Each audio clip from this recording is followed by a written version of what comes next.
ضمنی انتخابات میں پنجاب اور خیبر پختونخوا کے اندر جو کچھ ہوا اس سے تو آپ سب واقف ہو چکے ہیں، لیکن اب اس ہفتے غلغلہ رہے گا سینٹ کے انتخابات کا۔ بلکہ اگر وہی کچھ ہونا ہے جو 2018 میں ہوا تھا تو ہم یہ کہہ سکتے ہیں کہ سینٹ کی منڈی لگ گئی ہے۔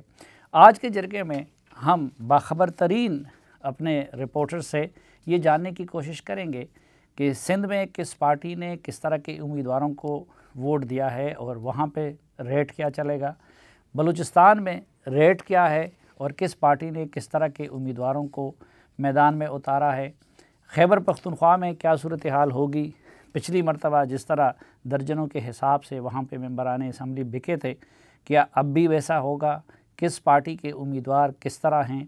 اور اس کے ساتھ ساتھ پنجاب کا بھی ہم جائزہ لیں گے کہ پنجاب میں کیا ہونے جا رہا ہے، وہاں پہ کس پارٹی نے کس طرح کے امیدواروں کو سینٹ کے لیے ٹکٹ دیے ہیں اور کیا وہاں پہ بھی پیسے کا استعمال ہوگا یا نہیں ہوگا۔ اور اسلام آباد جو کہ ایک بڑی سیاسی لڑائی کی شکل اختیار کر چکا ہے، سینٹ کا انتخاب کہ یوسف رضا گیلانی صاحب اور حفیظ شیخ صاحب کے معرکہ کا کیا ہوگا، تو اس پہ بھی ہم بات کریں گے۔ کوئٹہ سے ہمارے ساتھ ہوں گے سلمان اشرف صاحب، کراچی سے ہمارے ساتھ ہوں گے قسیم سعید صاحب، اور شکیل فرمان علی صاحب ہمیں جوائن کریں گے پشاور سے، رئیس انصاری صاحب ہمارے ساتھ ہوں گے لاہور سے، اور اسٹوڈیو میں ہمارے ساتھ ہیں جیو نیوز کی مائع ناز رپورٹر نوشین یوسف صاحبہ۔ لیکن ناظرین، یہ جو ہفتہ رفتہ تھا اس میں ہمیں دو بڑی دردناک خبریں سننے کو ملی۔ ایک جو پاکستان کے فخر تھے علی ستپارہ صاحب، ان کے بارے میں ان کے بیٹے نے اناؤنس کر دیا کہ خاکم بدہن وہ مزید اس دنیا میں نہیں رہے، اور دوسرے مشاہد اللہ خان صاحب جیسے انسان کی خبر تھی۔ ہم پروگرام کے آخر میں مشاہد اللہ صاحب کو خراج تحسین پیش کریں گے اور خراج عقیدت پیش کریں گے، لیکن ہمارے ملک کے مایہ ناز گلوکار جناب علی ظفر نے جس خوبصورت انداز میں علی ستپارہ صاحب کو خراج عقیدت پیش کیا ہے تو ہم بھی اس پر اکتفا کرتے ہیں، اور آئیے سب سے پہلے اس خراج عقیدت کو پیش کرنے میں ہم بھی شامل ہوتے ہیں۔ تو ناظرین، آغاز کرتے ہیں رقبے کے لحاظ سے پاکستان کے سب سے بڑے صوبے بلوچستان کی صورتحال سے۔ سلمان، یہ بتائیے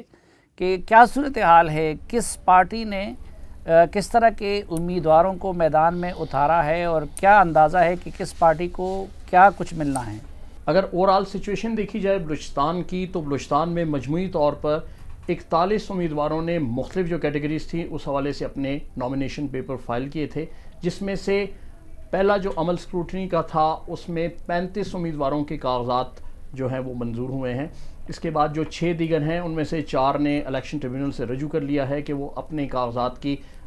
جانچ پڑتال میں جو ان کو ریجیکٹ کیا گیا ہے اس حوالے سے وہ ٹریبیونل سے رجوع کر چکے ہیں، ان کا فیصلہ بھی آنا باقی ہے۔ لیکن اگر اوورآل جہاں تک آپ نے بات کی کہ کس قسم کے امیدوار میدان میں ہوں گے اور پارٹیز نے کس کس کو ٹکٹ جاری کیا ہے، تو اس میں بڑا صورتحال دیکھی جائے تو جمعیت علماء اسلام پاکستان کی جانب سے جتنے امیدوار ہمارے سامنے آئے وہ تقریباً ان کی جماعت سے تعلق رکھتے ہوئے ان کے کافی درینہ ساتھی اور کارکن تھے، اور اس میں کسی قسم کا بھی ایسی صورتحال بظاہر دیکھنے میں نہیں آئی کہ کسی قسم کی کوئی اقربا پروری برتی ہو، مائے سوائے ایک ٹیکنوکریٹ کی نشست پہ جو کامران مرزا ایڈوکیٹ صاحب کو دیا گئے ہیں کاغذات، ان کے حوالے سے جو ان کی جماعت کے اندر سے تو کوئی ایسی آواز نہیں اٹھی، لیکن یہ دیکھا گیا کہ ان کی اہلیہ پہلے ہی رکن قومی اسمبلی ہیں جمعیت کے پلیٹ فارم سے، تو ایک بار ان کو اس طرح دوبارہ ٹکٹ ان کے لیے جاری کیا جانا سینٹ کے حوالے سے، تو وہ تھوڑا سا اس پہ آبجیکٹ کیا جا رہا ہے۔ دوسرے امیدوار ان کے غفور حیدری صاحب اور کون لوگ ہیں؟ ان کے دوسرے امیدوار جو ہیں وہ جنرل کی نشست پہ مولانا غفور حیدری جو ایک منجے ہوئے سیاستدان ہیں، اور تقریباً یہ کہا جائے کہ جو بیانیہ لے کے چلتی ہے جمعیت علماء اسلام وہ اس کا ایک پلر ہیں۔ اس کے علاوہ جو ان کی جانب سے دوسرے خلیل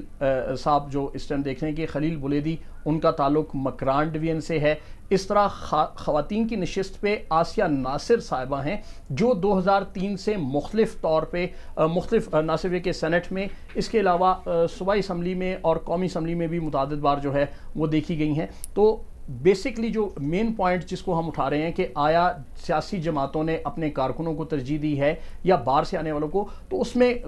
ٹو سم ایکسٹینٹ ہم یہ کہہ سکتے ہیں کہ جمعیت کی جانب سے اپنے کارکنوں کو اور دینا ساتھیوں کو جو منجے ہوئے سیاستدان تھے انہیں یہ ٹکٹ جاری کیے ہیں. جو سب سے بڑی پارٹی ہے باپ نے کن لوگوں کو ٹکٹ دیے ہیں, کس طرح کے لوگ ہیں؟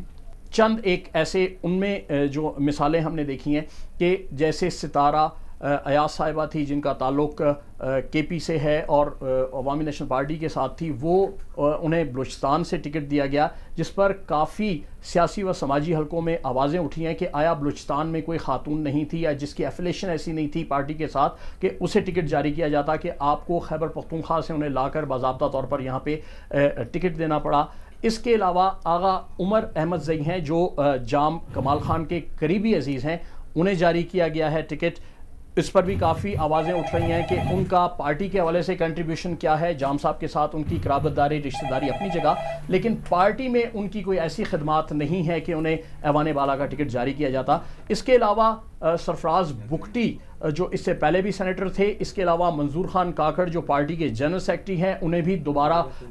اس وقت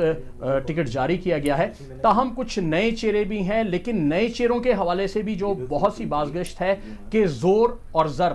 دونوں کا استعمال ہوا ہے ان کو ٹکٹ جاری کرنے کے حوالے سے. تو یہ دیکھا جائے گا کہ آیا ان کی کامیابی میں وہ زور اور زر کس حد تک استعمال ہوتا ہے یا کس حد تک اس کا انفلوئنس ہوتا ہے کہ وہ انہیں کامیاب کر سکیں. تو یہ ایسی صورتحال ہے جو باپ پارٹی کی جانب سے اٹھ رہے ہیں, تو وہاں پہ بھی ایک رفٹ کی سی صورتحال نظر آ رہی ہے, کیونکہ جو عددی برتری اگر دیکھی جائے تو اس کے لیے بھی پی ٹی آئی کو باپ پارٹی کے ساتھ الحاق کر کے اور ان کی حمایت کے ساتھ اپنی ایک نشست جیت پائیں گے. لیکن یہاں صورتحال یہ ہے کہ پارٹی ٹکٹ جاری ہوا ہے ظہور آغا کو, اس کے ساتھ پارلیمانی لیڈر کے بیٹے نے بھی اپنے کاغذات جاری کیے ہیں. تو یہ باضابطہ ایک رفٹ نظر آ رہی ہے کہ دونوں صورتوں میں سامنے آئے گی. عبدالقادر صاحب, کیا اب باپ پارٹی کی طرف سے ٹکٹ دے دیا گیا ہے اور ان کی وہاں پہ ایکسیپٹنس ہے؟ یہ ایک بڑا ہی بدقسمتی کی بات ہم اسے کہیں گے کہ پہلے اون کرنے کے لیے جب ٹکٹ جاری کیا گیا تو پی ٹی آئی کا شولڈر استعمال ہوا تھا. اب باپ پارٹی کی جانب سے جام کمال خان نے میڈیا سے بات چیت کرتے ہوئے, جس میں میں خود بھی موجود تھا, اس میں انہوں نے بڑا واضح کہا کہ جی عبدالقادر ہمارا مشترکہ کینڈیڈیٹ تھا اور ہم اب اس کی حمایت کر رہے ہیں. ان کے جو نامینیشن پیپرز آئے ہیں, نامینیشن پیپر میں بھی جو ان کے تائید اور تجویز کنندہ ہے, دونوں کا تعلق باپ پارٹی سے ہے. اب صورتحال یہ ہے کہ باپ کو جو ٹارگٹ فکس کیا ہے اپنے جو انہوں نے ٹکٹ جاری کیے ہیں اس کے ایڈجسٹمنٹ کے لیے بھی انہیں باقی اپنے ساتھ جو ان کے الائز ہیں ان کو بھی کامیاب کروانا ہے, جس میں عوامی نیشنل پارٹی بھی ہے. ایسے میں عبدالقادر کی جگہ نہیں بنتی. اس میں پھر بات وہیں پہ آئے گی کہ زر اور زور جس کا جتنا چلے گا وہ سب تک اس میں کامیابی حاصل کر پائے گا. سلمان, آپ سے مزید بھی جاننا ہے بی این پی کی صورتحال بھی اور اوارٹی کی بھی, لیکن اس سے پہلے ایک مختصر سی بریک.